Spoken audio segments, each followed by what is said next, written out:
In this episode, I'm joined by TV and radio personality Dermot Whelan. We're making crispy cornflake chicken and chatting about self-hugs, perfume, chocolate, and how to find calm in a busy world. Today we're making cornflake chicken, and cornflake is such an unusual ingredient for this, but it played a big role in Dermot's life. Hello, Dermot. Hello, Kasha. How are you? I'm great, thanks. Let's start with the cornflakes. Do you think we should crush them a little bit? Definitely. My mother used to do it with a rolling pin. Yeah. Yeah, but smushing works too. So instead of putting chicken in the egg, we're actually going to make a light batter, like a pancake, because the cornflakes stick to it much better. Okay, new and improved. I love it. So for the batter, we need milk, some flour, 1 egg. Do you use seasoning when you make this chicken? It's very basic when I do it, so I'm really excited to see what you're putting in. So what I'm using is sweet paprika, garlic, coriander, and cumin. So will it have a kind of a curry, slightly curry taste? I don't think so. We're going to use a little salt, a lot of salt actually, and some pepper. Dash of olive oil. You're such a clean chef. Am I? Yeah, you're so tidy. We're going to blend this. Okay. And what I like to do with the chicken is cut it into thinner slices so that it doesn't take too long. So be honest, what was your initial reaction when I WhatsApped you cornflake chicken?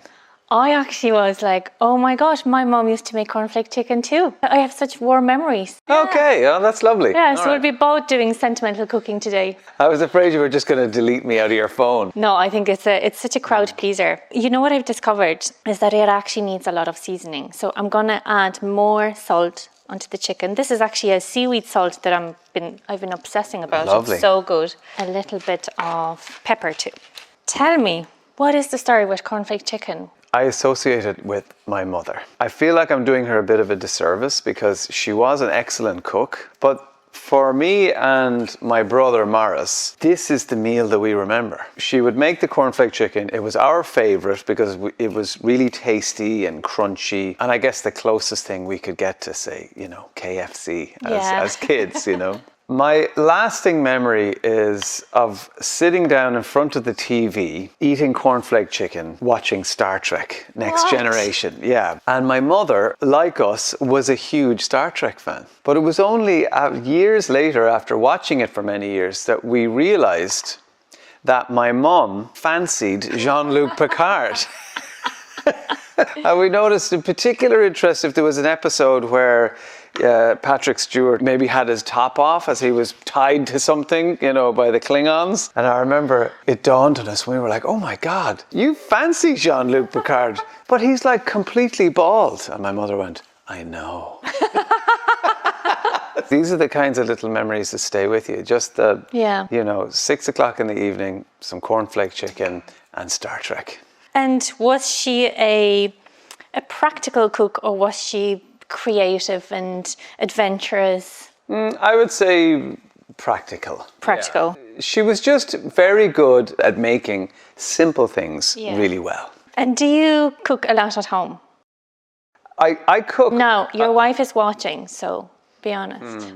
How do I put this? No, do you know what? I think my wife would admit that I am far better now than I was. I was pretty useless, when the kids were smaller. But I think I was just afraid of it, But I do a lot more now. That's great. Do you make cornflake chicken? I haven't made it in a while, actually, and this is a great excuse to bring it back. And I love the twist that you're putting on it. Super. Will we put it in the oven? Let's do it, yeah. So what is it, 20 minutes? I think so. Sounds good. I have faith in you. I think I'm ready to give you a job. I'm honored. Can you chop some of the iceberg lettuce for the dressing? I'm going to grate some garlic. I'm going to use some yogurt. Will you toast the sunflower seeds? Toast them, okay. Yeah, just pop them on the frying pan. I'm going to use about a tablespoon of smoked onion mayo. Smoked onion mayo. I know. It's so good. Smell it. Oh, that is lovely. I wonder, can we get you to squeeze some lemon for me? Yeah. A little bit of salt, pepper. I'm going to add some lemon juice. Okay, Dermot, how do you pronounce this? Worcester. So, Worcester sauce. Yeah. That's it. That's it. This word is just Worcester. Yes. I certainly was told that it's Worcester and not Worcestershire. Worcester sauce. Okay, I think these are toasted. Perfect. We're just going to remove them from the pan so they stop toasting. Okay. I really like that. It's missing something. Yeah, I was going to say that. I do think it's salt. Will we add a little bit more salt? Go for it. Okay. I think it's good. Yeah, I think it's lovely. That's the chicken. Sounds like our chicken. Now, Dermot, it is ready. Smells beautiful. That looks fantastic. We're going to add some Parmesan shavings. Toasted sunflower seeds, they make every salad amazing. Great job, Dermot. The fear in your eyes. I was feeling a lot of pressure there. It's different when there's cameras on you. You can give it a toss and we're almost ready. Dermot, moment of truth. Oh, yeah. Let's taste it. I'm not sure the cornflake chicken in our house ever looked as elegant as this, but I can't wait to taste it. Can't wait to taste your version of it. I can taste the batter.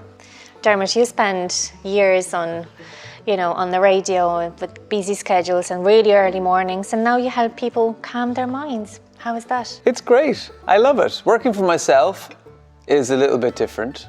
To move into that full time was definitely a change. I've always been part of a team. I've had an amazing co-host for over 20 years on the Dermot and Dave show, Dave.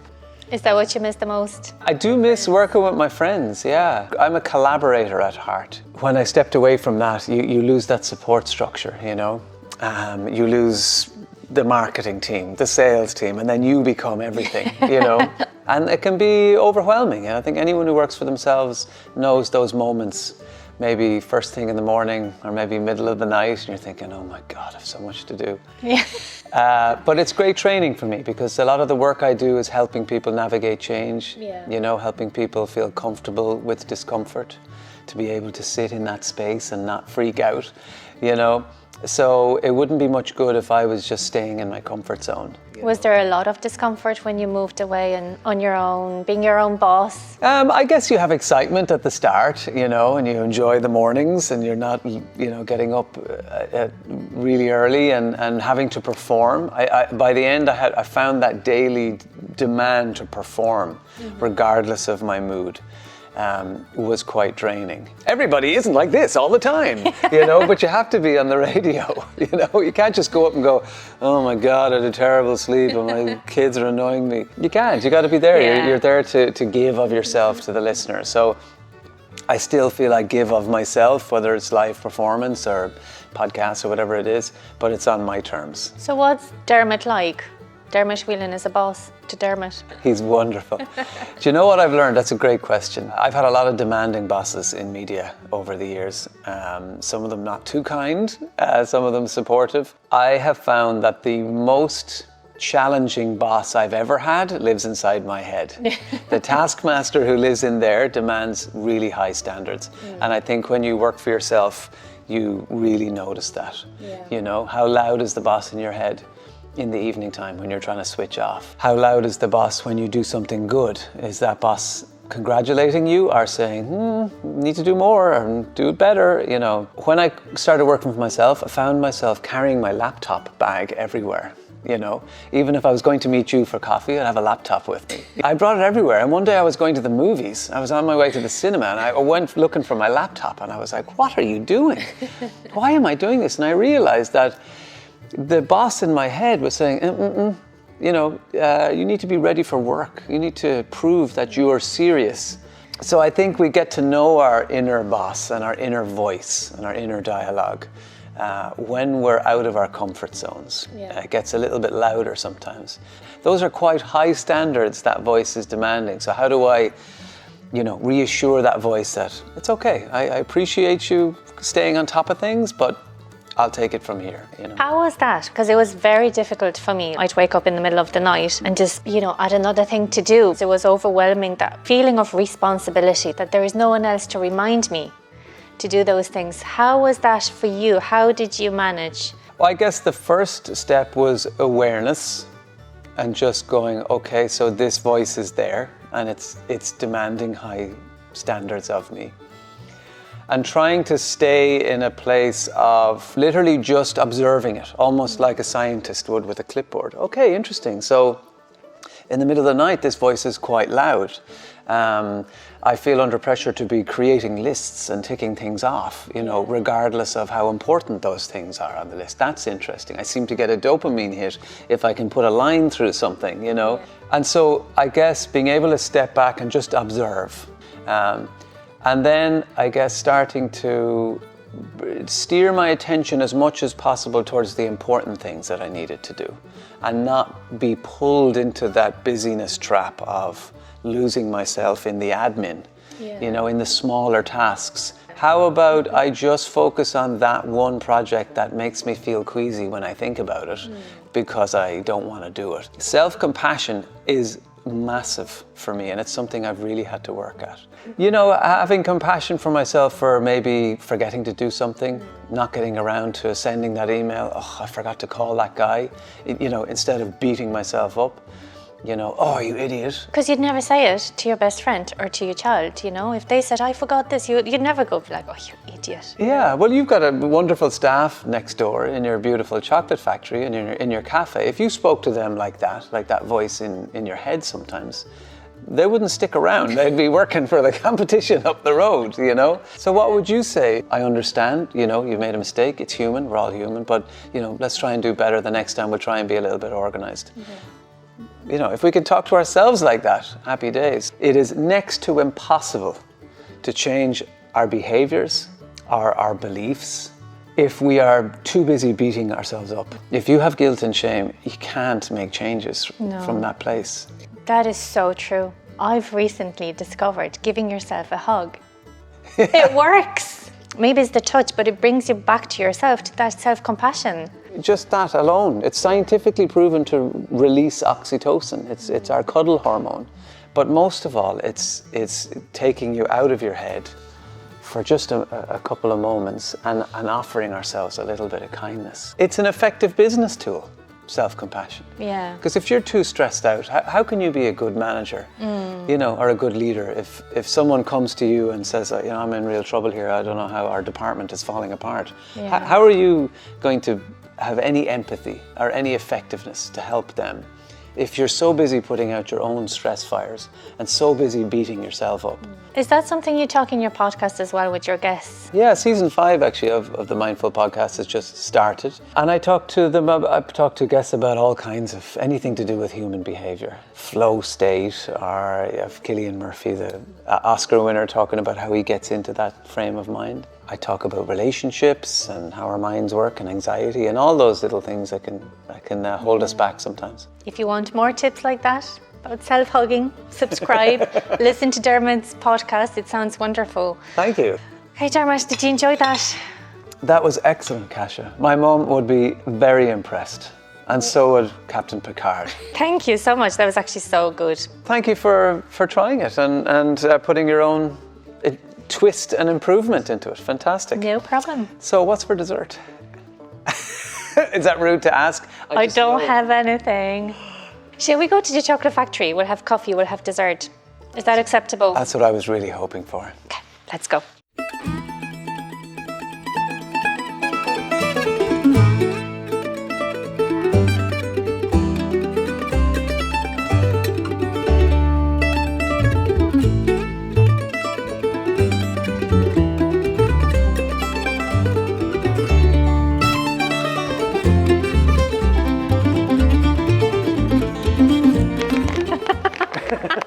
I feel like my dog Buddy when somebody has snacks. Are we doing it now? Is there marshmallows? There you go. Cheers. These are amazing. Cheers.